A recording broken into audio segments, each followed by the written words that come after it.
Hi, we're at IBC 2022, and here we are with Yann Salmon from Sony. Hello, Yann. Hello, Ido.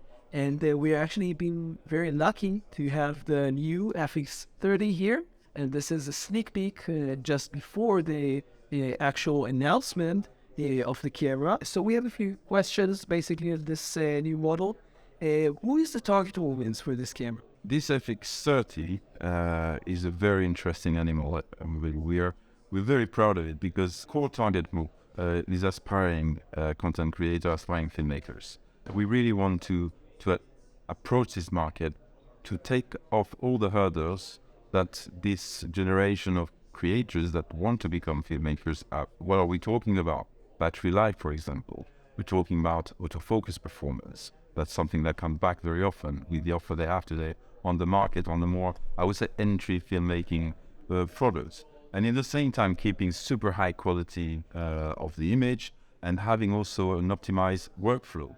So what does it mean, optimized workflow? Is if you are one woman, one man operation, you can't necessarily offer yourself a focus puller, for example, and an audio guy to support you. So we are working on, we are focusing on this product to provide solution in terms of workflow. So again, the autofocus quality with the eye tracking and the ability of our real-time tracking autofocus is so great that you can fully have confidence in your camera, focus on your craft, and not need a massive team behind.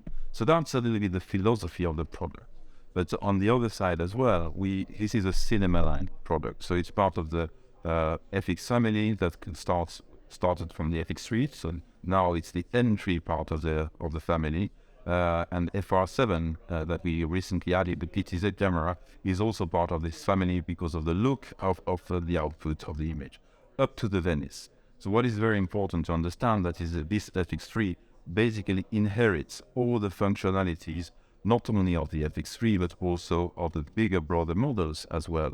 So this package that is more accessible financially compared to the other models provide a whole package in terms of filmmaking capabilities and being lightweight and also without the current hurdles of other products on the market. Let's talk about maybe some of the differences between this and the FX30, which we don't have here, but the FX3, excuse me, that we don't have here. But in terms of, besides obviously the sensor size, this is APS-C, the FX3 is full frame. So besides that, I think the body, the weight is slightly lower, right? Yeah, slightly lower. Slightly lower, but what are the differences that we have between the two? Before, I will come back on the sensor because it's an important one. Why? Because the sensor dictates the taste of the picture, the characteristic, I should say, of the picture. If you take the FX3, it's a full-frame sensor, so the characteristic of this particular sensor will be the dynamic range, will be the low light capability, so high ISO capability, and of course the more smoother bokeh and a stronger cinematic effect linked to the size of the sensor. On the other side, the FX30 that has an APS sensor is focusing much more on a higher resolution because the resolution is 20 megapixels, so it means we can oversample the image at 6K, so 6K oversample.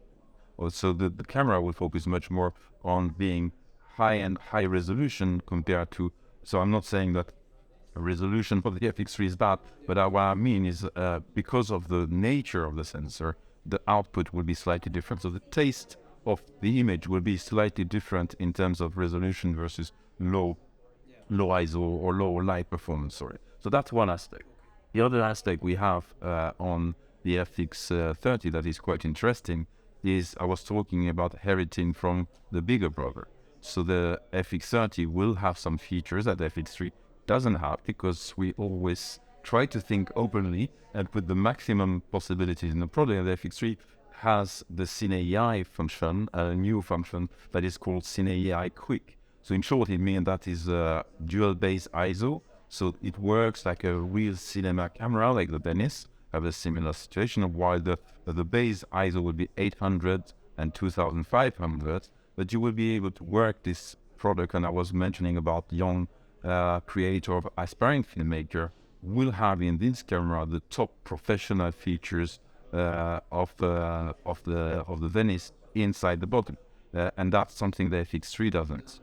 You also have the breathing compensation, I think the focus mapping that is not yet available, at least on the FX3, and all the recent updates that were done on the latest firmware on the FX3 are of course also available on the FX30.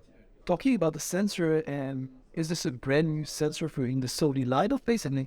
Yes, completely. So it's a new sensor, 26 mega in photo and 20 megapixel in video, and that's hence why we have all this new functionality, all the eye tracking, real-time tracking, that comes from more the alpha camera world, still camera world, are now implemented because we have this new sensor that enables this technology in association with the Beyond XR processor. If you compare it, let's say, to your latest stuff, it's not that recent, but your A6600, for example, which is an APS-C sensor, how does it compare in terms of, I don't know, dynamic range, call or something like that?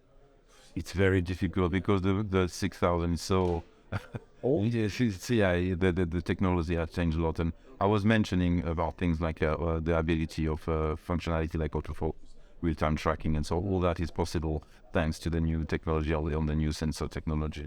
Dynamic range, to be honest, I can't remember the dynamic range. The FX30 is 14 steps, and if you go to the FX3, I think it's 15 steps. In terms of form factor, this camera, like the FX3, is basically in a form factor which is very similar to your other mirrorless cameras.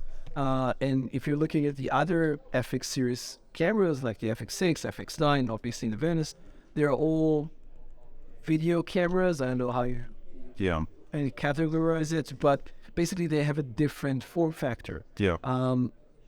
What do you say about creating a camera which is more affordable, but in a form factor which is more similar to the FX6, like a mini FX6, instead of this, which is, I would say, more similar to mirrorless camera? So, to answer your question, is the market of the traditional camcorder is a market that is not growing and is rather decreasing.